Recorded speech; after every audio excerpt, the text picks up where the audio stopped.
دیکھیں میت کو قبر میں اتارنے کے 3 طریقے حدیث میں ملتے ہیں. حدیث سے میری مراد ہے صحابہ کے آثار ہیں. ایک طریقہ تو یہ ہے کہ میت کے جہاں پاؤں ہوتے ہیں نا، یعنی قبر میں جو پاؤں کی جانب، اس جانب سے پہلے سر داخل کیا جائے اور پھر کی طرف سے میت کو لے جایا جائے، اور پہلے سر جائے گا قبر میں اور پھر پاؤں جائیں گے، کیونکہ میت کی پائنتی کی جانب سے آپ لے کر جا رہے ہیں میت کو. بعض صحابہ سے جو منقول ہے وہ یہ ہے کہ جو میت کا سر ہے اس طرف سے میت کو، یعنی قبر کا جو سرہانہ ہے اس طرف سے میت کو قبر میں داخل کیا جائے. میت کے پاؤں پہلے یعنی داخل ہوں گے اور پھر اس کے بعد اس کا سر داخل ہوگا میت کا، یعنی میت کے سرہانے کی طرف سے میت کو قبر میں داخل کیا جائے. اور تیسرا قول یہ بھی روایات میں ملتا ہے جو نبی صلی اللہ علیہ وسلم کو کس طرح سے دفن کیا گیا، تو اس میں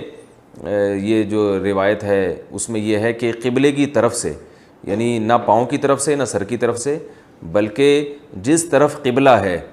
اس قبلے کی طرف سے میت کو قبر میں داخل کیا جائے، اور سر اور پاؤں دونوں ایک ساتھ داخل ہوں قبر میں، اور پھر میت کو مکمل کروٹ کے بل قبلے کی طرف لٹا دیا جائے. یہ تینوں روایتیں ہیں مگر تینوں کی سند پر کلام ہے، اور اس لیے بعض علماء نے اختیار دیا ان میں سے کسی بھی طریقے پر عمل کر لیں. احناف کے ہاں یہ جو تیسرا قول ہے یہ اس پہ فتویٰ دیا جاتا ہے کہ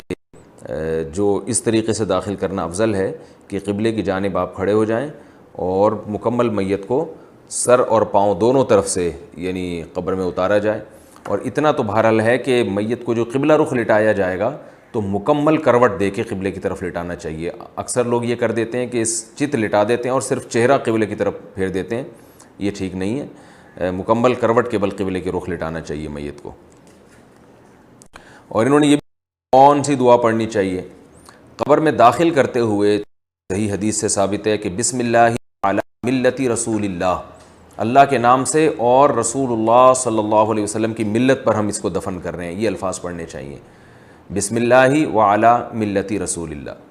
باقی جو قبر پہ مٹی ڈالتے ہوئے ایک دعا پڑھی جاتی ہے منہا خلقناکم وفیہا نعیدکم ومنہا نخرجکم تارۃ اخری، تو یہ کسی صحیح روایت سے یا مستند روایت سے یہ بات ثابت نہیں ہے.